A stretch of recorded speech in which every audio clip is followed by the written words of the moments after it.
नमस्कार दोस्तों, स्वागत है आपका एक बार फिर से सीबीएसई हब में। आज हम पढ़ने वाले हैं रिएक्शन मैकेनिज्म में हमारा जो टॉपिक चल रहा है बॉन्ड फ्यूजन में कार्बोकैटायन एंड कार्बो अनायन। ठीक है, तो लास्ट वीडियो में मैंने बता दिया था आपको कि किस तरीके से बॉन्ड फ्यूजन होता है। तो आज हम जो ए पाथ फॉलो किया था यानी होमोलिटिक फ्यूजन, तो उसने जन्म दिया था रेडिकल्स को।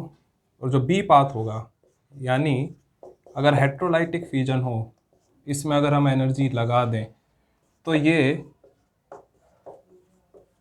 इस तरीके से भी टूट सकता है कि भाई ये दोनों इलेक्ट्रॉन, जब तो एक एक इलेक्ट्रॉन इधर और इधर शिफ्ट हो गया था, ट्रांसफ़र हो गया था, तो ये कन्वर्ट हो जाएंगे अगर हेट्रोलिटिक फ्यूजन हो जाए। ये हमने लास्ट वीडियो में डिस्कस कर लिया था, है ना। ये कार्बो कटायन है, प्लस आयन है, कार्ब अनायन है। तो इन्हीं के बारे में हम पढ़ते हैं। तो सबसे पहले लेते हैं हम कार्बो कटायन को। तो कार्बो कटायन आप देख सकते हो,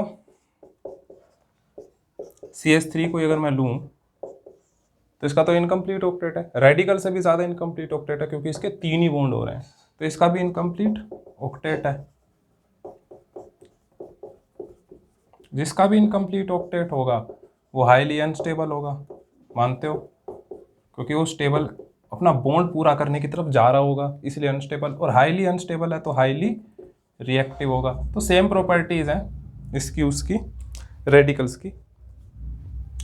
तो इतना ही हम इसके बारे में हो गया, बस ये कि भाई क्या प्रॉपर्टी है इसकी। तो प्लस साइन लगाया ना, इसको हम इलेक्ट्रोफाइल भी बोल सकते हैं, जो हमारा नेक्स्ट टॉपिक है रिएजेंट्स में। तो अब हम इनकी स्टेबिलिटी की तरफ चलते हैं, टाइप्स पढ़ते हैं। तो देखते हैं इनके टाइप्स क्या होते हैं कार्बोकैटायन के। जिस तरीके से रेडिकल्स थे 0 degree, 1 degree, 2 degree,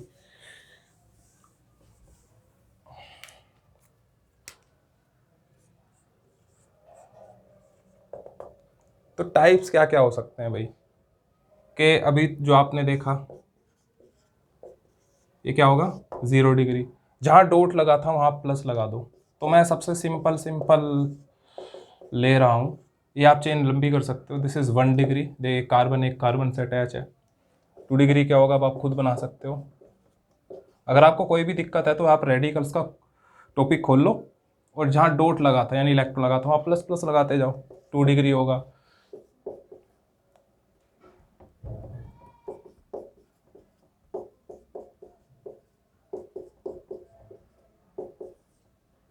three degree होगा। जहाँ CH3 लिखा है इन चेन्स को आप लंबा भी कर सकते हो, ठीक है। और क्या होगा, बेंजीन बना दो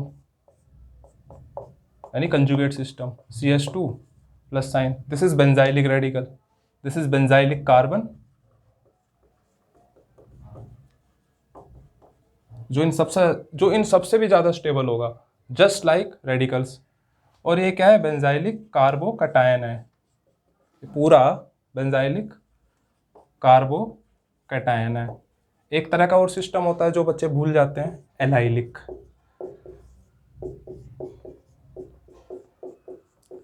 यही पढ़ा था हमने, प्रोपीन का जो फॉर्मूला था, प्रोपीन का जो स्ट्रक्चर है वो बना दो, उस पर जो सिंगल बॉन्ड वाला कार्बन होगा उस पर एक हाइड्रोजन कम तो करना पड़ेगा ही अगर आपको रिएक्टिव बनाना है तो। नहीं तो बॉन्ड किसके साथ जोड़ेगा, अगर मैं यहाँ CH3 कर दूँ तो ये तो प्रोपीन बन जाएगा। ठीक है, प्रोपीन बन गया, लेकिन वो रिएक्ट अगर उसको करना है किसी के साथ, उस पर आपको कुछ जोड़ना है तो एक हाइड्रोजन तो कम करना पड़ेगा। हम किसका करते हैं, सिंगल बॉन्ड वाले का। और कंजुगेट सिस्टम क्या होता है, एलाइलिक सिस्टम कंजुगेट सिस्टम में कोई फर्क नहीं है, single bond double bond, this is also conjugate system and this is a type of allylic system also, single bond double bond, single bond double bond, लेकिन इसको हम कंजुगेट सिस्टम ही बोलते हैं। बेंजीन परफेक्ट कंजुगेट सिस्टम, ठीक है, ring में होता है, ये आपका एलिफेटिक कंजुगेट सिस्टम है, ठीक है। तो दिस इज एलाइलिक कार्बोकैटायन। तो ये टाइप्स हो गए एलाइलिक का, this is allylic carbon, this is allylic carbon, ठीक है। तो ये टाइप्स हो गए। अब क्या पढ़ना है, स्टेबिलिटी। स्टेबिलिटी पढ़ते हैं भाई, इसमें क्या, तो स्टेबिलिटी ऑर्डर इसका वही है, रीजन भी वही है, प्लस आई इफेक्ट। तो इसमें जो स्टेबिलिटी ऑर्डर चलेगा वो सेम टू सेम रेडिकल्स वाला चलेगा, नहीं 0 degree greater than smaller than 1 degree, smaller than 2 degree, 3 degree, यहाँ तक प्लस आई इफेक्ट है।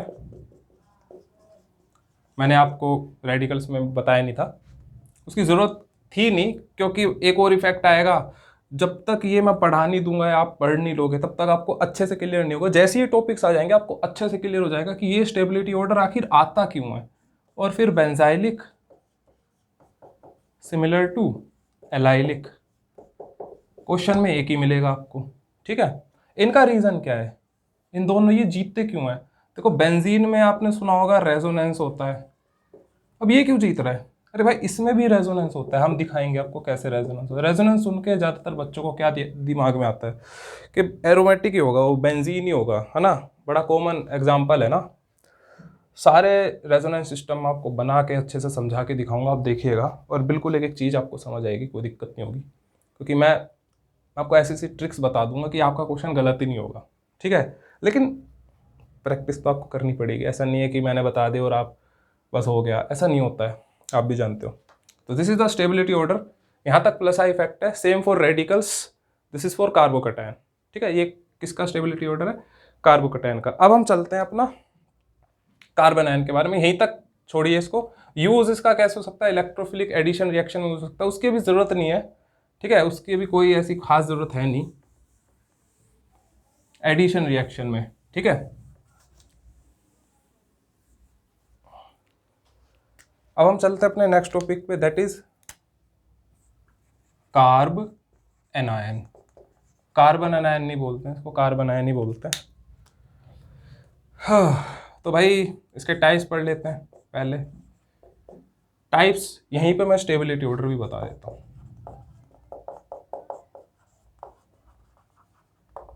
ठीक है।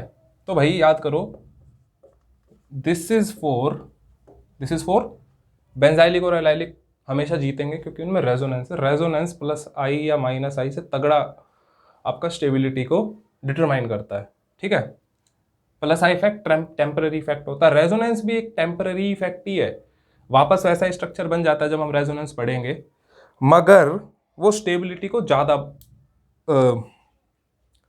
डिटरमाइन करता है, ज़्यादा स्टेबल बनाता है कंपाउंड को। ये भी आपने सुना होगा, रेजोनेंस जितनी ज़्यादा होती है वो कंपाउंड उतना ज़्यादा स्टेबल होता है।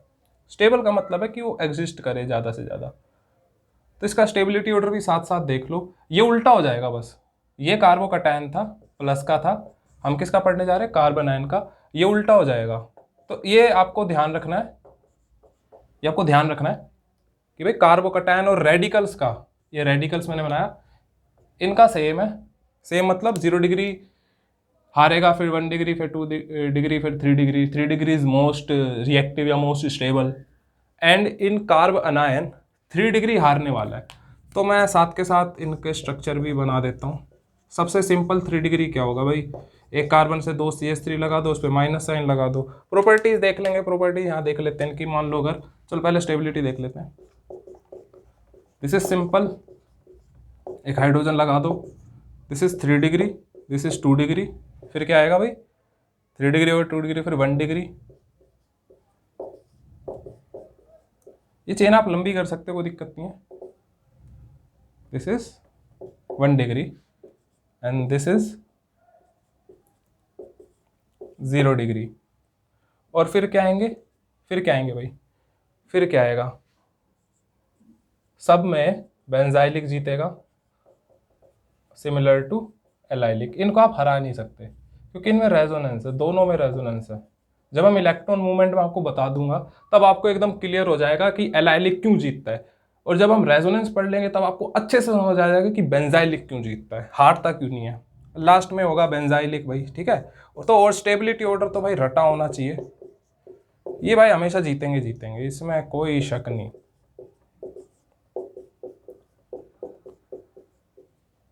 ठीक है, तो ये हमारा स्टेबिलिटी ऑर्डर हो गया। अब मैं बता देता हूँ इनकी कुछ प्रॉपर्टीज। प्रॉपर्टीज कुछ ऐसी खास नहीं है। मान लो CH3 ले लेते हैं भाई, ठीक है। तो इसका भी, इसको अगर आप ध्यान से देखो तो इसका एक तरीके से ऑक्टेट कंप्लीट है। पता है क्यों? बेशक ये बॉन्ड नहीं है पर ये इलेक्ट्रॉन है, इसके 8 इलेक्ट्रॉन हो रहे हैं। और मैंने आपको बताया था एक माइनस का मतलब क्या मतलब है? 2 इलेक्ट्रॉन, मतलब एक बॉन्ड को रिप्रेजेंट करता है। तो ये भी एक बॉन्ड है, इसका ऑक्टेट जो है वो कंप्लीट है। अब सुनो, ये ऑर्डर क्यों पलटता है? प्लस आई इफेक्ट के कारण। रीजन, डिग्री तक जो रीजन है ना वो प्लस आई इफेक्ट ही है। डिग्री तक जो रीजन है वो प्लस आई इफेक्ट है। अब ये क्यों होता है? क्योंकि ये इलेक्ट्रॉन्स डोनेटिंग ग्रुप में आते हैं, ये एल्काइल ग्रुप्स, तो ये इलेक्ट्रॉन प्रदान करते हैं, बेशक टेम्पररी करते हो, ये प्रदान करते हैं। तो आप एक बात बताओ, अगर आपके ऊपर कोई चार्ज लगा, आप पे कोई ब्लेम लगा दे कि भाई आपने चोरी करी है, तो आप ब्लेम को हटाने के लिए काम करते हो, क्या वापस लगवाने के लिए काम करते हो, आप बढ़ाने के लिए काम करते हो? आप ऑफकोर्स उसको हटाने के लिए काम करोगे, है ना, ताकि आपको सजा ना हो। तो सेम चीजें इनके साथ है, ये कोशिश करेगा कि इसको हटाए, ठीक है, हटाने। अब इस पे कुछ हो नहीं सकता, या तो कोई प्लस साइन वाला कंपाउंड आए, आयन आए, इस पे टच करे और इसको न्यूट्रलाइज कर दे। तो ये कम होना चाहिए, चार्ज हमेशा कम होना चाहिए, नेगेटिव चार्ज हो चाहे पॉजिटिव चार्ज हो, वो कम होना चाहिए। तो वो पॉसिबिलिटी जब मैं आपको प्लस आई इफेक्ट बता दूंगा, अच्छे से आप समझ लोगे। फिलहाल तो रट्टा मार लो भाई, 0 डिग्री जीतता है किसमें, कार्बन आयन में, 3 डिग्री जीतता है कार्बोकटायन में और रेडिकल में, और बेंजाइलिक और एलाइलिक तो हमेशा जीतेंगे जीतेंगे। तो ये आपकी हेल्प करने वाला है। तो चार्ज सबसे कम इस पे है, इस पे इससे ज्यादा नेगेटिव चार्ज है, इस पे इन दोनों से ज्यादा नेगेटिव चार्ज है, 3 डिग्री में इन तीनों से ज्यादा नेगेटिव चार्ज लेके बैठा है, ठीक है। तो इस पे नेगेटिव चार्ज सबसे ज्यादा है, तो ये हाईली अनस्टेबल होगा इस कैटेगरी में, और ये मोस्ट स्टेबल होगा। इन दोनों की भाई ये तो है ही मोस्ट स्टेबल, क्योंकि देखो पलटा जा रहा है सिर्फ डिग्रीज में, इनमें कोई पलटा नहीं जा रहा है। तो आपके लिए एक छोटा सा होमवर्क है, इनकी प्रॉपर्टीज आप खुद पढ़ लीजिएगा, कुछ है नहीं ऐसा खास, ना भी पढ़ो तो भी काम चल जाएगा। So this is our all the concept of carbocation and carbon ion, stability, types, order, बस यही था। इसका यूज कहाँ हो सकता है, जहाँ पर भी नेगेटिव चार्ज आया वो किस पे चिपकेगा, पॉजिटिव चार्ज पे, सीधी सी बात है। तो इसका यूज होगा आपका न्यूक्लियोफिलिक सब्सटीट्यूशन रिएक्शन में या न्यूक्लियोफिलिक एडिशन रिएक्शन में, ठीक है, क्योंकि आप इनको ऐड करोगे कहीं या सब्सटीट्यूट करोगे, वो हम चैप्टर में देखेंगे। तो हमारा ये टॉपिक खत्म हो गया, रिएक्शन मैकेनिज्म का पहला, बॉन्ड फ्यूजन हमारा खत्म हो चुका है। नेक्स्ट टॉपिक मैं आपको प्लस आई इफेक्ट ही बताऊंगा, अच्छे प्लस आई इफेक्ट में इंडक्टिव इफेक्ट पढ़ेंगे, माइनस आई प्लस आई एप्लीकेशन क्वेश्चन करेंगे, बढ़िया बढ़िया, कोई दिक्कत नहीं होगी, अच्छे से समझ आएगा। एग्जामिनेशन पॉइंट ऑफ व्यू के हिसाब से सारी चीज़ें कवर कर दी जाएंगी, यहाँ पर भी चैप्टर में भी कोई दिक्कत नहीं। मतलब अगर कोई 11th क्लास का बच्चा इसको देखे, इन टॉपिक्स को देख ले, तो भी उसे हेल्प मिलने वाली, बहुत अच्छी हेल्प मिलने वाली है। और 12th क्लास के लिए तो है ही भाई लाभदायक, क्योंकि ये पढ़ेंगे फिर हम चैप्टर करेंगे, तो चैप्टर में और अच्छे से क्लियर होता चला जाएगा। तो भाई ये टारगेट बना लो आप कि ऑर्गेनिक केमिस्ट्री में 18 मार्क्स आपके होने चाहिए, बिल्कुल अच्छे से। मतलब कोई कॉन्सेप्ट नहीं छोड़ना आपको, कोई भी कॉन्सेप्चुअल क्वेश्चन नहीं छोड़ना, चाहे रट्टा मारना पड़े। रट्टा वही लगा सकता है जो अच्छे से समझ के चीज़ों को कॉन्सेप्ट करता हो, कॉन्सेप्ट जिसके क्लियर हो, वो अच्छा रट्टा मार सकता है, ऐसा मेरा मानना है। बाकी ऐसा कोई बंदा देख लो भाई जो रट्टा ही मारता हो, वो आज रट्टा मार लेगा, कल जरूर भूल जाएगा। लेकिन अगर आपको मान लो 3 से 4 क्वेश्चन रट्टा मारने हो, सपोज करो 3 से 10 क्वेश्चन आपको रट्टा मारने हैं, 10 क्वेश्चन आपको रट्टा मारने हैं, आपके सारे कॉन्सेप्ट क्लियर हैं सिवाय इन 10 क्वेश्चन के, यू कैन मैनेज। इनमें से हो सकता, ऐसा तो है नहीं कि 10 के 10 क्वेश्चन उठ के आपके एग्जाम में आ जाएंगे, एक आ जाएगा, 2 आ जाएंगे, यानी 18 में से आपके 17 या 16 मार्क्स तो पक्के हैं। तो अगर आप इन क्वेश्चन को थोड़ा सा और किसी की हेल्प लेके समझ के, 10 क्वेश्चन मैंने ज़्यादा बता दिए, कम है ये रट्टा जो मारने वो कम क्वेश्चन आपके, ज़्यादा नहीं है। तो किसी की हेल्प लेके समझ के थोड़ा बहुत भी क्या लिखना है एग्जाम में वो आप कर लेते हो, तो आपके 18 मार्क्स भी कहीं नहीं जाने वाले, आराम से आपकी झोली में आएंगे, जैसे माता रानी का प्रसाद आता है। तो कोई दिक्कत नहीं होने वाली है भाई, एक एक चीज़ को समझते हुए करेंगे। तो नेक्स्ट वीडियो में मिलते हैं आपसे नेक्स्ट टॉपिक के साथ, इंडक्टिव इफेक्ट। तो मिलते हैं नेक्स्ट वीडियो में, टाटा bye bye, take care, thanks for watching.